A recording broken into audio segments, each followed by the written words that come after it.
রান্নাটা রেডি হয়ে গেল। ভিডিওটা প্রথম থেকে শেষ পর্যন্ত দেখবে। নতুন নতুন ভিডিও পাওয়ার জন্য চ্যানেলটাকে সাবস্ক্রাইব করে রাখবেন। ভালো লাগলে একটা লাইক করবেন।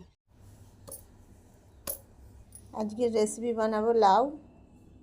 লাউটাকে এইভাবে কুচিয়ে নিয়েছি। চলুন এবারে রান্নাঘরে যাওয়া যাক।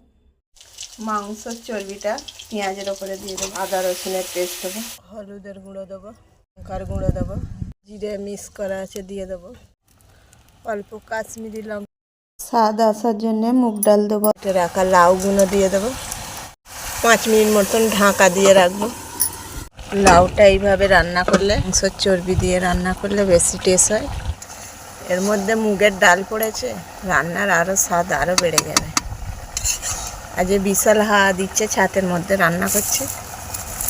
আপনারাও এইভাবে রান্না করতে পারবেন। জল দিয়ে দেবো। এই দেখুন কত সুন্দর কালার এসছে রান্নার।